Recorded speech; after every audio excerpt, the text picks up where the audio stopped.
You're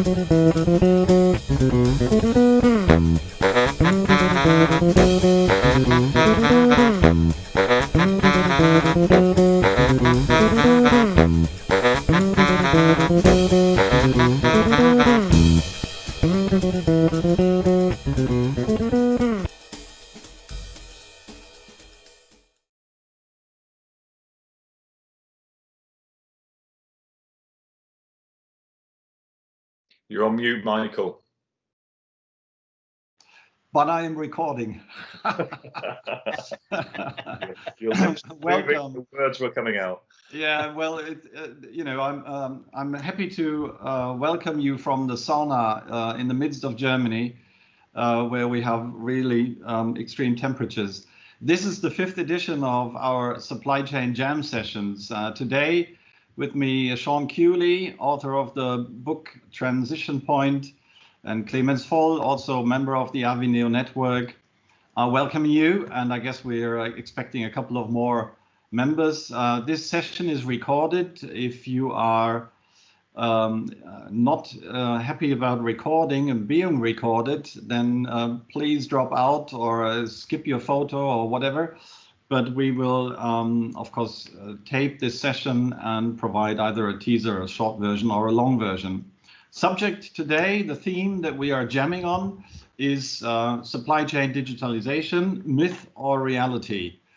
And with everything around digitalization, of course, I couldn't think of anyone better to jam around this theme than Sean, yourself, and everyone else who is on this session. So just a couple of words for how we get engaged is we start and kick off the session on the theme, and whenever you like, you can join in, ask your questions, raise your hand. You probably know anyhow over the last couple of months how all of these social media video streaming services work. So please jump in, ask a question, contribute an observation or a finding, and then we just improvise on the subject. So supply chain digitalization, I put it out as an extreme. Why are we taking an old hat as a subject to discuss? Because this is happening since more than 30 years. Yeah, but where is the hype really coming from, and what is the specialty around the subject really? What do you think, Sean? I think you're right to frame it in such a long time period, because the trouble is, as I talk about a lot in my book, we've got a whole new wave of new technologies that are hitting us right now, and people are looking at those and sort of badging them under the label of supply chain digitization, because that's kind of what it enables, is the sort of the representation of physical objects in digital form and the ability to track them. But ultimately, it's just part of the long form transition of technology enabling us to do things that we used to have to do very manually. And so that, I think, to me, it's the age-old question still remains that used to haunt the old ERP implementations and define the success and failure of those, which is, what exactly do you want to do with that technology? Yeah, that's right. Yeah, go ahead. No, I think it's also the point. If you look across the decades of digitalization, I remember when the fax was introduced. I'm sorry to say it, and that was part of digitalization, quite magic. And over time, the transformation of global trade, supply chains, or value networks, as we call them, and digital capabilities have evolved. It was always a kind of one pulling the other or one pushing the other, if you like. And the more we develop capabilities in terms of processes, storage capacities, and also interconnectivity, the more sophisticated our supply chains become, right? So we even go that far that we would say there is nowadays hardly a transformation of supply chains that would ignore any aspect of digitalization. Do you think? No, I agree. Yeah. I can't. I've been doing a lot of work out in Nigeria recently, so it's quite interesting looking back at how supply chains used to be run, before, and you really can't have conversations about any of the new sort of tools and techniques because they're still writing things down on paper and they're still passing things via Excel spreadsheets. But they have the internet, so they have all the connectivity that comes with the internet, and the ability to capture images, to share files, to do all of those sorts of things. But they're a long way away from talking about the Internet of Things, for example, or talking about digital twins and those sorts of technologies. But they're still technologically enabled. They still have those tools. Yeah. Level of maturity. Yeah, I think also that leads to, just by the words that you're dropping, the terms that you're using, leads to a kind of an overwhelming state for practitioners to really pick and choose. It reminds me sometimes of a child in a toy store or in a candy shop, which is there's so many things to pick. Where do you really start? And we sometimes see that in organizations that where what kind of technology, like AI, Internet of Things, you just said, machine learning, of course, and blockchain, what kind of technology is used as a pilot project may partly depend on what opinion a leader has, what preferences people have. And if you're, I mentioned that earlier, if you're a COO and have a lot of people reporting to you, and you may find that IoT and digital twins is the way forward into digitalization, then you just do that. Whereas in other parts of the business, maybe something else is needed. So that is kind of after a longer wave, let's say last 5 years of really hype on certain technologies in practice, we see a kind of random evolution path in some organizations as compared to a strategic execution of the right roadmap in building up technical digital capabilities. And I think you were also looking at this in your book, right? You were researching a lot on this. Yeah, well, I mean, it's kind of a mantra, I've had for a number of years that, technology is just a what, the best is the how, but it only makes sense when it's applied to a compelling why. Yeah. So without the why, you're looking at this as if it's again, you're snatching at silver bullets, and we've known for years that silver bullets don't exist. And I remember doing studies back in the sort of early 2000s, very early 2000s, where I wrote sort of white papers around ERP implementations and the success and failure rates between those sort of laggard companies that had invested heavily in ERP but weren't getting any value from it versus the companies that invested heavily in ERP and were getting value. And the reality was they had exactly the same tool. So it wasn't the tool that made the difference. It was what they were doing with the tool that was making the difference. When it came down to the clarity of a strategic objective and a unified direction as to what they were trying to get from that tool, rather than, hey, we're going to take an integrated business system, put it on top of a functionally siloed organization and hope magic happens. And, as Bill Gates, once said, if you put technology on an inefficient process, it just amplifies the inefficiency. And that's exactly what most companies found out, wasn't it? It just, like theory of constraints. If you're putting any development in the things that isn't a constraint, then you're just going to put more pressure on the constraint. Yeah. Digitalizing a crabby process is a digitalized crabby process. Yeah, a more advanced version of shit. Yeah. That's right. And so, from that perspective, looking at this pathway and the development, kind of in a holistic way. I think what we can say is, we won't digitalize supply chains really at the end. If we're not talking about the digital product, at the end we need to move, store and handle physical goods. What we're really digitalizing is of course, the data behind it and the information flow and the automation of certain items. Should we talk about what we are really digitalizing in essence? I give an example. I have been on an exhibition or a fair on Internet of Things last year, and in the coffee break, I was going out to the fairground and talking to someone from a technology company, and they were demonstrating a robot playing a certain game with itself, against itself, and I was having a chat with the gentleman and asking, so how does it work? It's made for shop floor, of course, and he talked me through the difficulties of getting true transactional mass data out of each machine on shop floor, even with the same machine in the same factory.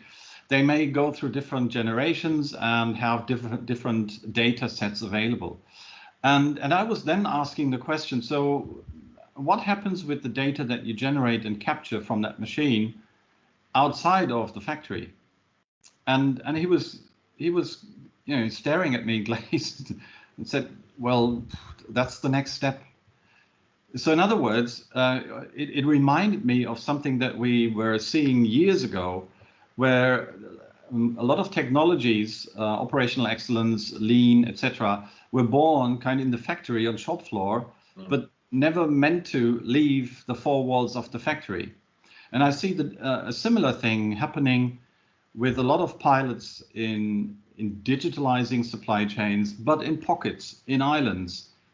But integration is far away still, at least to many that I see in classic industries that in principle seem to have a key to their data, but marrying, for example, that, like you just said, the ERP level of data and the true machine level of data, that is a huge challenge.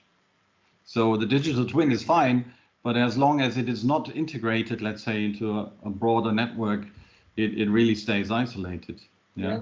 I mean, it frustrates me a little bit, because these are the challenges that business has been facing forever. Regardless of whether or not we're talking about digitization or ERP or CPFI, this silo development of something because it's a pet project of a particular departmental head who has his own budget and is trying to, and they're not doing this for no reason. They're trying to improve some element of their empire but again, there's still no sort of outcome focused innovation going on here. They're looking at efficiencies. They're looking at efficiencies within their own area. It's not joined up. And the challenges around ERP and the challenges around all these systems is, what is the outcome that we want, and for whom do we want it? Who are our customers? And if we work back from that and we understand all the parts of the integrated supply chain behind that strategy, then you can start to say, right, well, does this technology help us or hinder us in the development of that outcome? So if we take reliability as an example, and we decide that reliability is the strategy for this particular segment of our business, then does this tool help us to improve reliability? Well, in order to understand that, you have to understand where reliability is being compromised. Is it through human error? Is it through waste in the warehouse? Is it all in manufacturing? Is it through, our 3PLs damaging goods? Where is the elements that are causing reliability to be compromised? And then you can look at these tools and say, well, will they help resolve that? So if it's a human error issue with booking things into the raw materials warehouse or into the finished goods warehouse, wherever, then you can look at technology. But then again, it's right. Well, what's good enough? Do we need a tethered barcode scanner? Would that actually solve the problem? Or do we need to go for a full digital twin of the warehouse? Well, the reality is, if you probably come moving from a manual situation, you'd probably be good enough just to get some tethered barcode scanners or some Wi-Fi barcode scanners going. Is that digitization? I would suggest it probably is. It's just on a maturity scale. But if it's helping to solve a problem that actually doesn't help provide the solution that you're aiming for, then it actually hasn't really helped at all. And that's where most companies fail. And if you look at the success rate of digitization projects, they're about 15%. Yeah. The latest figures from PwC was about 84-85% of most digitization projects fail. They failed for the reason I mentioned earlier, that they're what projects without a why. Yeah, and probably also because an organization, and even I would say including the reward and recognition system in an organization, more pays for the efficiency than for the effectiveness. Yeah. So we talked about that in one of the earlier sessions. So if you use digital enablers just to drive out cost of an existing habitat, so to speak, an existing supply network configuration, then you can do that. You can try to drive efficiency and avoid manual interfaces and the typical failures associated with it. But as soon as you put into question the why, as you say, why are you embarking on a certain enabler, and whether or not there could be an opportunity to even change and rethink the business model is two different pairs of shoes, right? Mm. And what drives me crazy is sometimes I see so much happening on the efficiency side where I would question the effectiveness. And to just improve what you do. So as you know, the saying is doing right what you do instead of doing the right things. That's probably the question is not asked easily in the beginning, which has a lot of implications on the organizational culture and leadership side of the discussion. We probably get back to that one a little bit later today. And I also like, now that we kind of use the term digitalization of supply chain a bit broader, go and address a couple of these enablers in a bit, well, in a short, but also a bit more detailed opportunity or way of discussing it. So why don't we address some of them? Like, for example, AI, one of your particular focus areas, I believe, Sean. Huh? Anyone here who has a particular insight into using AI in practice? No? How do you use AI in supply chain? Well, I mean, I think it's being used in a number of different ways to be able to. I think the biggest use of it is really to be able to spot trends that we're not, as humans, are not particularly good at. So to spot trends in large amounts of unstructured data, and to be able to handle a huge number of variables. I mean, I use the examples in my presentations quite a lot when we look at, I don't know, tools like ERA technology, for example, as you and I both know. The sort of cognitive supply chain they're moving towards. But really what that's doing is collecting data from multiple different sources and being able to learn from experience, because it's all recursive learning, and setting some parameters around that, but where it's actually able to say we can better predict what the future demand pattern is going to be based on just more advanced understanding of actual demand patterns rather than just looking back at historical data. Yeah. And one of the benefits of AI, I think, is that it strips out the human bias. The one thing I remember, and a couple of people on this call remember, a gentleman called Hans M, who once said, that the one thing we've learned over the years is that our forecasters at the organisation he works at are either careless or fearless. And what he meant by that was, they're either not very good at planning, or they're driven by commercial targets, so they're usually hugely optimistic, which ends up with this constant sort of hockey stick model of we're not hitting the numbers, hang on, I'll go and do some commercial activity to make the numbers come in. And you never get anything that looks like really true demand. And I think one of the benefits of AI is the ability to, firstly, process vast amounts more information than we're capable of. And secondly, to be able to strip out some of the biases that were actually causing a lot of the noise, the bullwhip effect, in the supply chain in the first place, and if you combine that with things like, I don't know, DDMRP, for example, sort of these sort of principles of stop trying to have one set of numbers that everyone signs up for and fully understands in a world that's so incredibly complex now that that's becoming almost impossible to achieve, but have more strategic decisions around stock placements and reorder points and buffer levels and those sorts of things, then you can start to see how it could automate a lot of the product ranges that you have, so that you can focus your attention on those SKUs that actually need human attention, and just let the rest of it just go. Yeah, and that's fabulous. The other aspect to AI, I learned from one of the big electronic manufacturers, one of the big global players, was they translate AI not into artificial intelligence, but into augmented intelligence. And what they mean with it is they use artificial intelligence, and they are well known for one of their big offerings, to work hand in hand and support supply chain planners and material managers. So that, like now, over the last couple of months in this COVID-19 crisis, they had support next to planners to quickly identify where some of the root cause problems came from and what alternatives probably would come into play if a certain piece of material would be missing or would be delayed, for example, because of the supply was shut down. And that's not coming just purely from heaven, kind of artificial intelligence will solve it. You plug it in and then it tells you what happens. No, it's actually very different. It seems to be the way, and I've seen it, that you only pick the top planners, your power users in supply chain planning in this example, and put AI, augmented reality, augmented intelligence next to them, actually on the screen, and have this power user train AI so that it learns from what you typically do to identify a constraint or a critical situation, that it learns from what kind of sources of information you would typically use, you go to, you look up, or ask others to get involved. And if a similar situation pops up, your computer friend would then make suggestions to you and already prepares some information in aggregation so that you would be quicker to solve the problem or to make advanced suggestions with feasible options to upper management if a decision is needed. Yeah, that's quite interesting because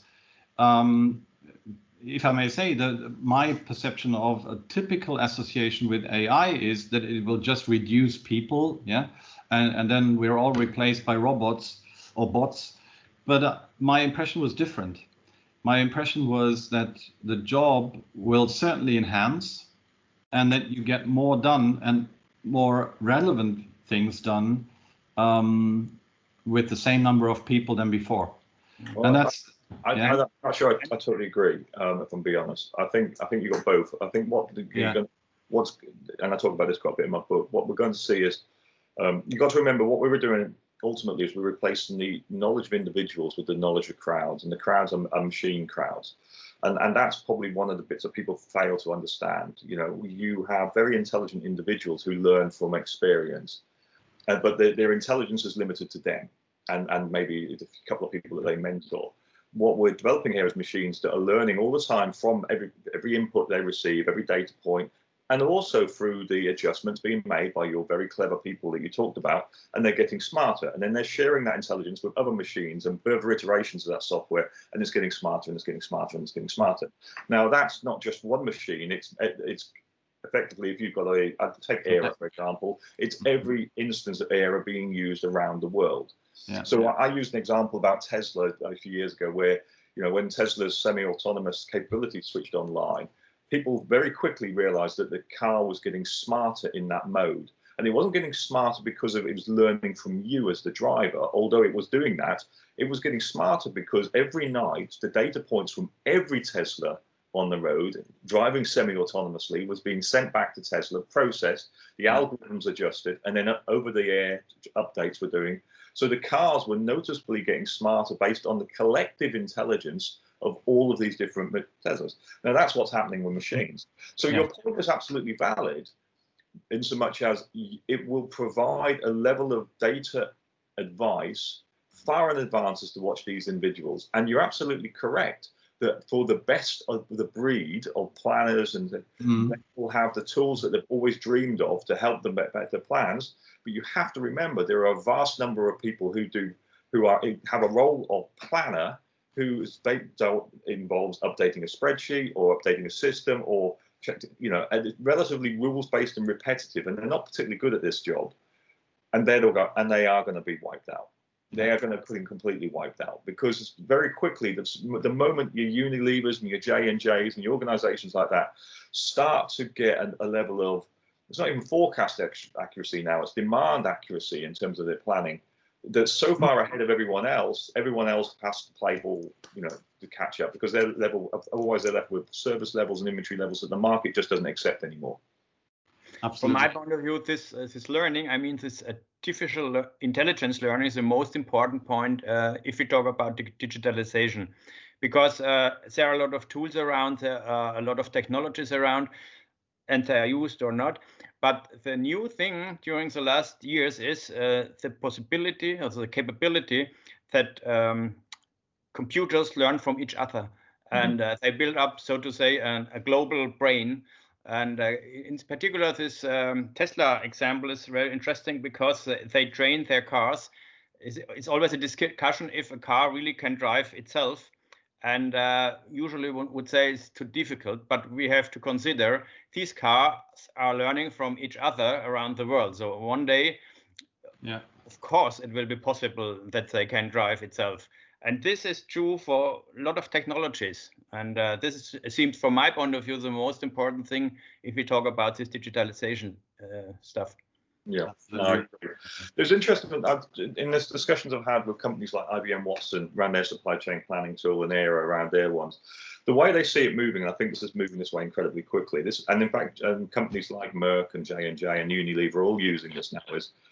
The tools are reach a level of sophistication, whereas if you have products that effectively have a very standard run rate, the baseline formula, then they can just automate that. They can just create a replenishment orders or purchase orders, and they can just process that. Where you move into unforecasted demand, so you're moving outside of what your forecast tolerances into an area that is kind of acceptable, but you may need to make a decision. This is outside this customer's forecasted demand, but it's within the SKU level forecast, for example. Then they start to produce recommendations. They create a playbook and basically say, right, here's what we recommend. And to the point, even with like Watson would say, these are the people you need. We've got links into your organizational chart. So based around these SKU, you need these people in the room. Here's all the data that you need. Here's what's happening. Here's what you did last time. And here's my machine recommendations for you, which I think was a scenario you were mentioning, Michael, which is people making better decisions based on recommendations. And then you get the black swan event, which is we've never seen this before. Even the machine has no historical precedence to base a decision on, but what the machine can do for you is it can simulate all the options. If you make this decision, if you make that decision, we can simulate the impact on the supply chain. And of course, as it gets smarter, it's going to, the recommendations are going to get better. And one of the things that Era have said, which I thought was really interesting, is they now present information back that says, did you follow the recommendations that the machine gave you? And if you didn't follow them, did it make the situation worse than better than if you'd left it alone on the machine version? So effectively, did the human intervention help or hinder? And I think what we're going to find as the machines develop is that actually it goes back to that old joke about the factory of the future has a man, a dog, and a computer, and the dog's job is to keep the man away from the computer, and the man's job is to feed the dog. And we get to that sort of scenario where we find that actually, because of the sheer complexity of the world out there, we don't know better than the machine. There will be instances where human intuition plays a great part on that, but over time, and I don't mean vast periods of time, I'm probably meaning, the next 5 to 6 years, we're going to move from this glass box, what I call a glass box scenario, where we absolutely insist to see how the machine came up with that number, because unless I understand how it came up with that number, I'm not going to trust it. There are so many variables, I have no clue, even if it told me how it came up with that number. So I'm just going to trust it, because I know it's accurate and it seems to have a better outcome than if, And it'll get to the point where the leaders will tell the planners to basically leave it alone, because every time you intervene, you make it worse. Stop touching it. I mean, we all are working with those kind of technologies. If we use Google, I mean, the Google algorithms are so complex. In fact, nobody knows exactly what they are really doing and which decision comes from what exactly. But at the end, we trust the results are valid. Which is risky. I mean, certainly from things like Google and things like that, it's risky because it allows manipulations behind the snes to present you trust it to be the truth. Even unintended manipulations. Yeah. Yeah. Yeah, I mean, it's interesting. The reality is, if you look at if we move into things, the Internet of Things, for example, if we talk to, move increasingly to this world where 5G kicks off and we start to have beacons on the outside of schools, sensors everywhere, we're collecting data from a vast number of different locations that we don't collect data from at the moment. The old world, when I used to be developing sort of planning systems and fulfillment processes, where you'd have schedules that you collect the data in the morning, 10 o'clock you'd have a meeting, you'd analyze the data, you look at your unforecast demand, you make decisions around that. Can you supply? Can you not supply? What do we do? Who do we take it off? We won't have time for that. We just simply, won't have time for that. I placed an order for something last night from my wife asked me to place an order for a book last night at 9:30, something like that. It's arrived this morning, before 10 o'clock. Yeah. The world is not waiting for the planners to come in anymore to make a decision. It's just these things are just happening. It's probably, as you say, and to the guests here, some of you may already know. That's how we do jam sessions. It sometimes carries us away, and we're diverting from the pathway, which is we don't have even a clear pathway, but that's also the fun part. We make up the noises and I hope it sounds like music. No, but the point is, when we talk about AI, and I put that first because you can explore all of the effects with each of these digital enablers. But I think also in kind of a sparring conversation here, doesn't it solve what we were after since I worked with SCORE, the supply chain operations reference model, for more than 20 years. And one of the things that we always envisage and learn about organizations is that if you don't master your processes well, the organization doesn't really learn. And so the better you master processes, and if you say digitally enabled, then you contribute to the long-term memory of your organization, right? Now, if you use something that would accelerate this learning, then aren't we on the right pathway? So it's a bit of a philosophical viewpoint, let's say. Yes, I fully agree. One of the drivers may be efficiency and also including effectiveness, shortening a process for decision making for the most appropriate decision. And you could use certain machine learning and AI technologies. But on the other hand, it's also contributing to the fact that you don't easily forget what you have learned from previous events. And therefore, isn't that the right thing to support? On the other hand, the transformation and the transition, as you described very well, is including all side effects. Yeah, so job losses, people re-educated that can't be re-educated. It has already become very clear that not everyone, even who is a super planner, can be a power user to train AI. And also that is very clear.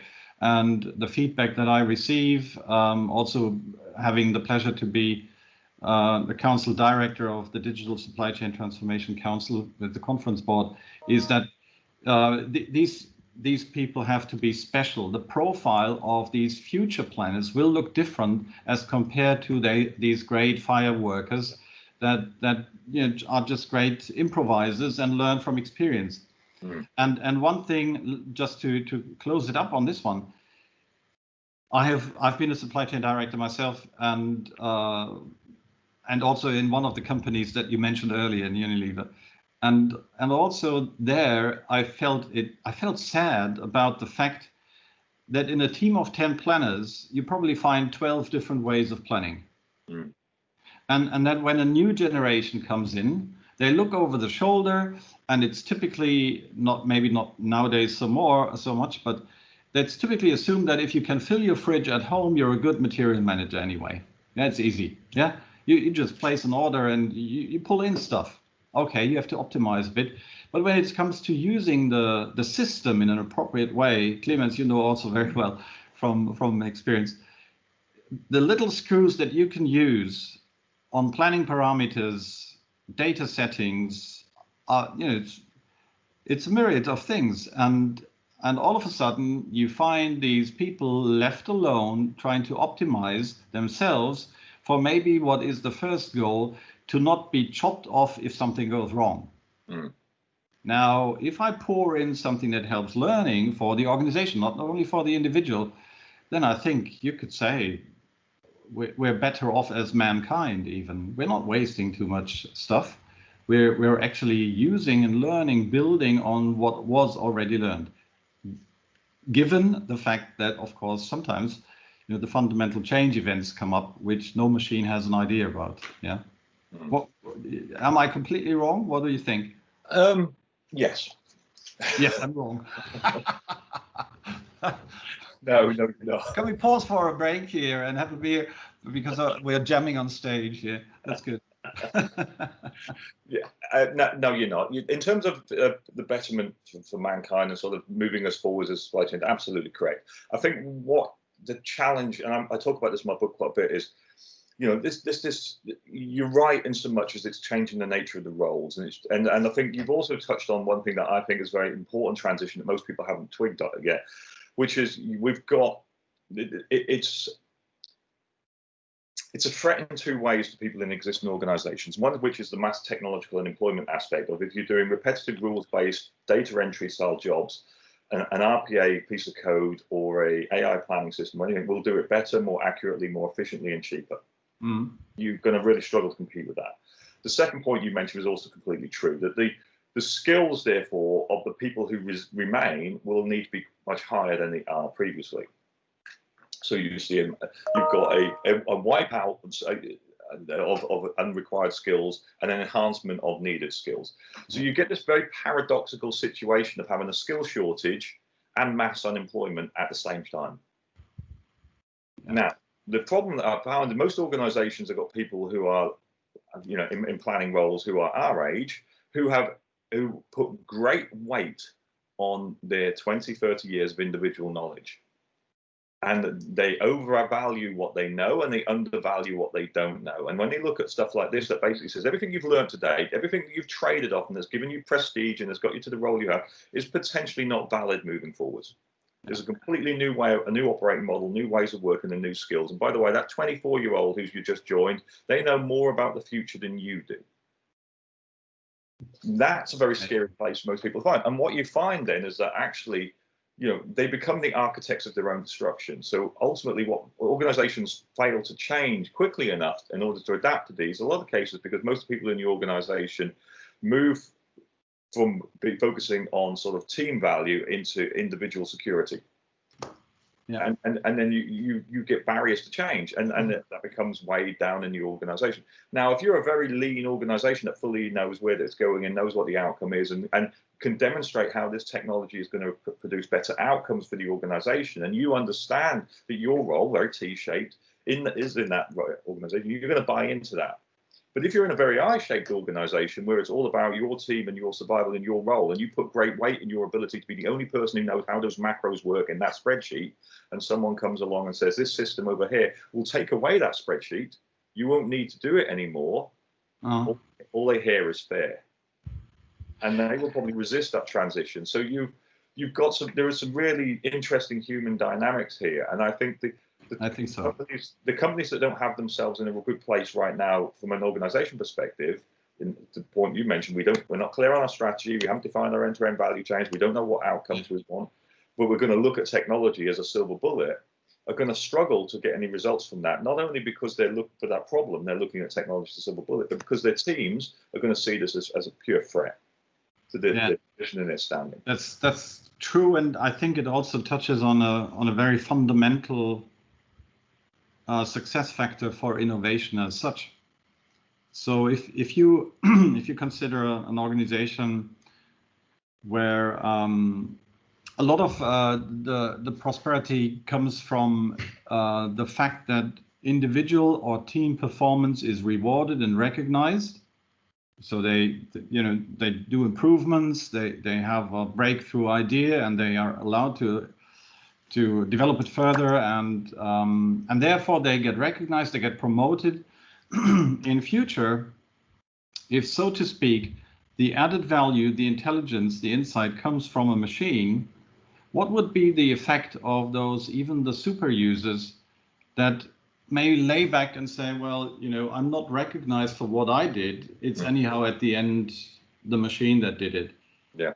What does it mean for, and what does it mean for the reward and recognition system in an organization, and also for the individual motivation to contribute? And you can put it in a broader perspective of the innovation process itself. Yes. Yeah. So but I think the point is you're absolutely touching on the right thing there, which is the organizations that are focused on outcomes, with a clarity of what contribution of each role to that outcome, can then look at technology and says, does it help me with my contribution, and does it help generate that better outcome? Yeah. Those that aren't in that place, those are still very eye-shaped, which is all about efficiencies and me doing my bit, without fully understanding as to whether or not it adds to the ultimate outcome. We'll see this very much as a threat, because if you automate my process and I'm just the guy who's feeding the dog at the end of the day, you know, while the machine's to keep me away from the machine, then you're absolutely right. All of their value systems, everything that they believe giving worth, disappears. And this is a common challenge. And I've had this with ERP implementations, where you find, you know, the guy who's normally they rewarded for being the best firefighter, you find out ultimately is your biggest arsonist. The behaviors are causing the problems because they don't want to play as a team, because they're not being rewarded to play as a team. So they've solved the problems for today, but caused problems for tomorrow by doing so. And they continue to do that. So you've got a constant reward mechanism at play. And then you say, and I had this at BAE Systems, one of the big defense companies, where we took our biggest fan, someone who had been crying out for us to resolve their problems, who then tried her very best to assassinate the project and certainly grade myself, because once she actually understood that if we did what we said we were going to do, yes, we're going to get rid of all the chaos. She is, at the moment, she is the one-eyed person in the land of the blind. She was the only one who was able to actually understand what was going on, and she wouldn't be that person anymore. Everyone would have 20/20 vision. Yeah. She didn't want that, because hang on a second, all my credibility and being, you know, even though I moan about this every single day, I actually don't want to fix it. Yeah, that's right. And in a way, that's the same with the learning aspect. If you could say, a lot of careers have been built on the fact that people just reinvented with an organization knowingly or unknowingly allowing a pilot project to be repeated 3 years after.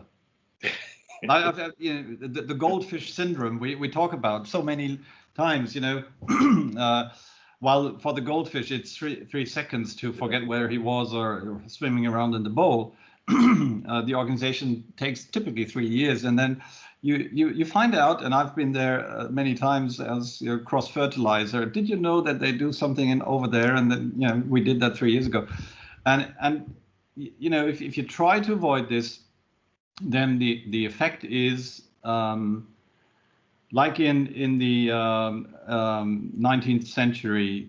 You know, if you were good in handcraftsmanship and then all of a sudden someone invented something that is better, faster, more reliable than yourself, I'm afraid you have to relearn, rethink, or you get restructured, so to speak. And so you could feel sad about this transformation. On the other hand, probably a glass is always half full and half empty. and that's a good example, because I mean, you ultimately, you know, and I use that example in the book. You know, you're talking about what happened was the Luddites broke the machines, they broke the weaving with looms and all of the things that ultimately had taken their very skilled artisan job and replaced it with a pace of automation. So the Luddites, you know, broke the machines. Now, we wouldn't look back and go, actually, we should support the Luddites in this activity, and we should be making our own baskets and weaving our own clothes. We should be doing that now, because we would never say that. No. But the reality was, for them, they were de-skilled. They did lose their jobs, and their jobs were replaced with jobs that ultimately were, you know, more dangerous, you know, more boring, you know, worse conditions. So in the short term, you know, them as individuals were worse off. But in the longer term, to your point, I guess society improved. Yeah, and so to round this subject up, which I think keeps us very busy, and also we could say we're all kind of dinosaurs here as well. So I've been working. I'm just saying it because I've been around in blockchain workshops over the last couple of years, and even to the point, just an anecdote at this point, where we were brainstorming about a new use case for blockchain, and that was a workshop in Hamburg, and there were a couple of people around the table thinking about inspection as part of dangerous goods loading, and to use blockchain then to validate and even include a smart contract functionality. And a young gentleman next to me said, well, instead of the driver going around the lorry, it could be also sensors and the robot checking, and they won't forget what to do. And I looked at him and said, that's probably an interesting idea. But you know what? I came here by airplane this morning, and before I embarked the aircraft, I saw the pilot walking around the airplane, and I felt good about it. It was not a robot, and I actually said, just to provoke also a little bit, is there a belief that we are better human beings if we have a chip in our head? And I personally don't think so, but maybe there is a next generation of people who feel it's easier to work if we just log ourselves into the net, which we actually do. We all do this right now. We sit in front of a screen and are logged in with our brains. And then we move to a higher state of mankind. Sorry, I bring it down to the more organizational aspects by saying that a digital supply chain transformation is automatically, like we discussed, an organizational transformation. Correct. Michael, I would like to mention one point from our earlier project.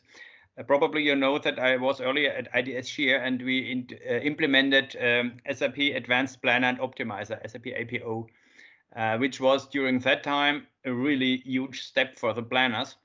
And very often the problem was that the planners, it was exactly the situation you described.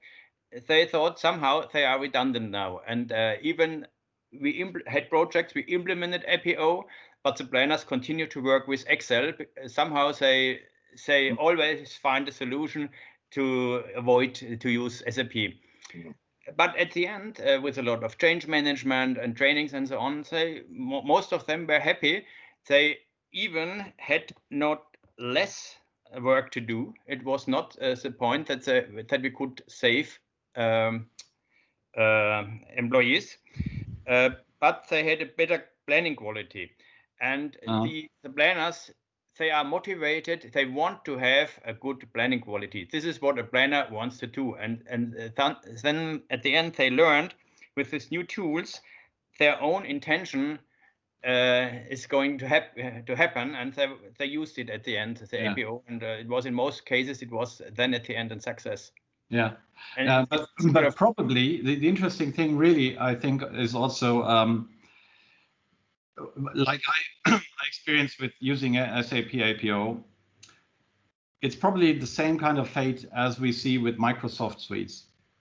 You use Excel, but most people use 10% of Excel. Yes, of course. Yeah? And so or Word even, or maybe even PowerPoint. And that's one of the observations over the last couple of months, and certainly months in this Corona crisis, where I'm currently in a project, that while people talk about digital transformation or digitalizing supply chains, actually what they should learn first is to apply Office tools in a proper way.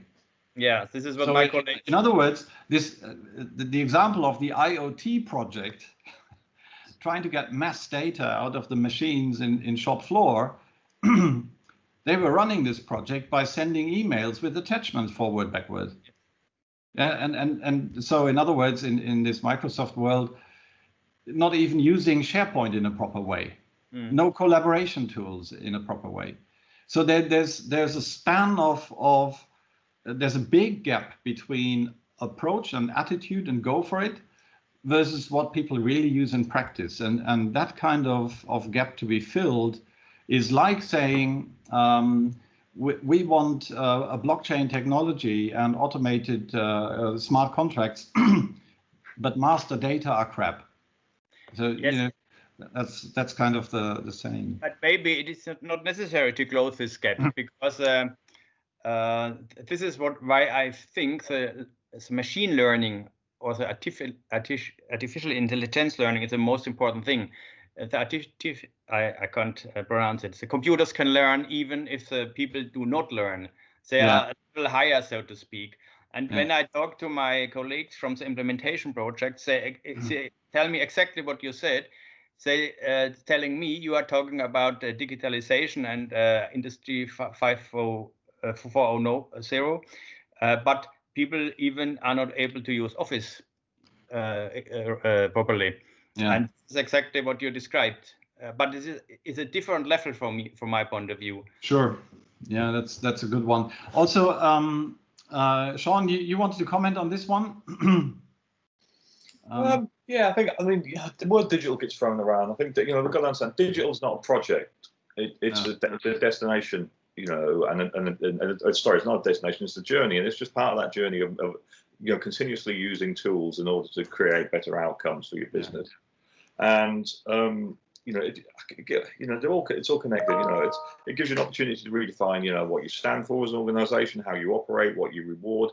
But if you haven't gone through that process of understanding who your customers are, what they value, where your issues are in your supply chain, what your supply chain even looks like, where your risks are, then the questions about how you use technology are going to be very difficult ones, because you just don't know. So I always use a line that you can't control what you don't understand, and you can't improve what you don't control.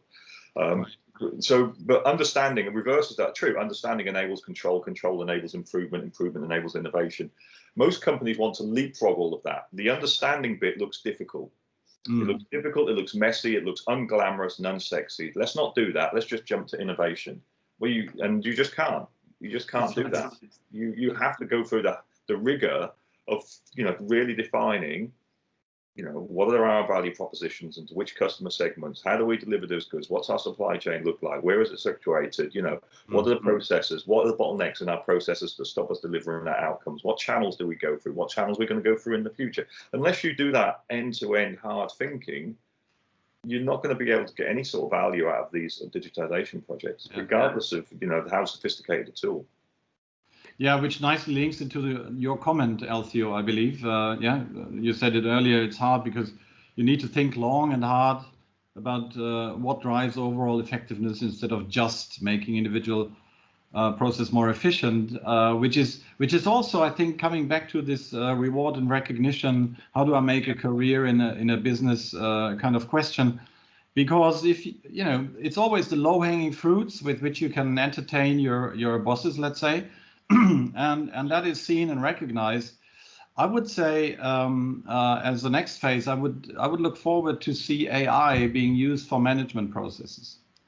So in other words, a lot of the talks when we talk about digitalization of supply chains is about digitalizing transactions that are managed in supply chain.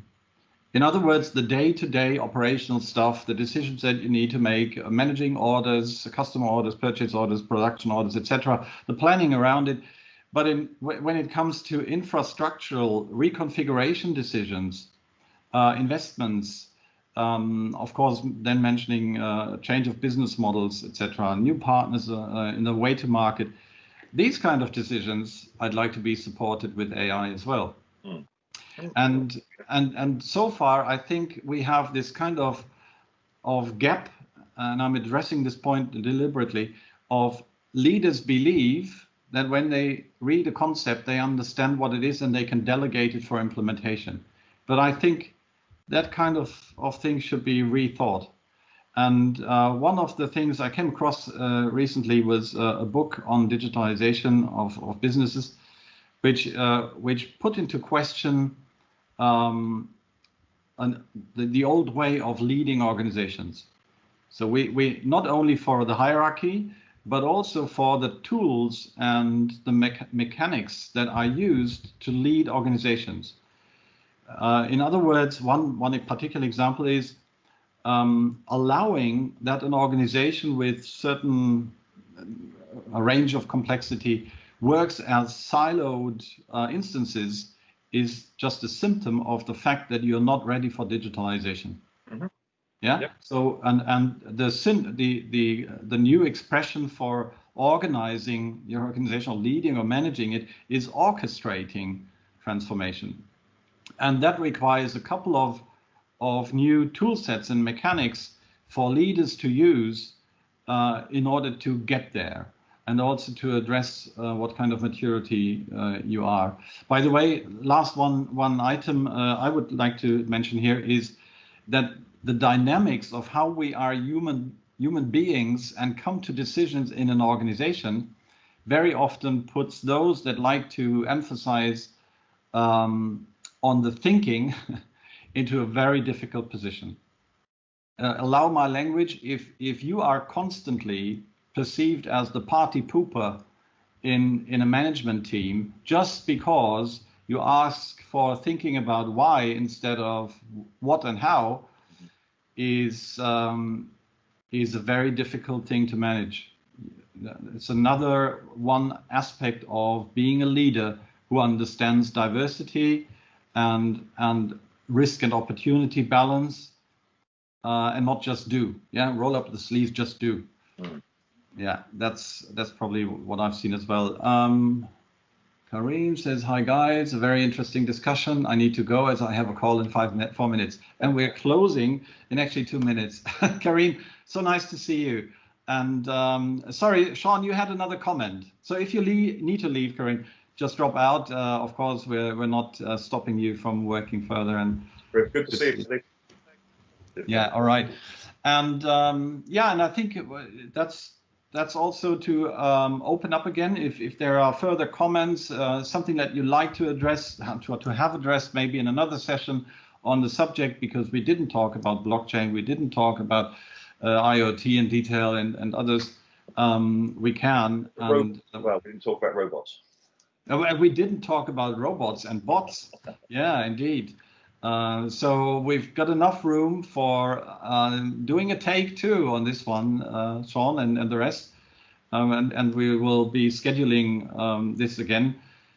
I think that's also then a moment to just conclude, to thank everyone for participating, for the comments, for being here in summertime during the vacation period, and we conclude this with saying, stay tuned and stay healthy, take good care of yourself in this uncertain environment. So have a good one and hope to see you soon. Thanks a lot. Really enjoyed the conversation.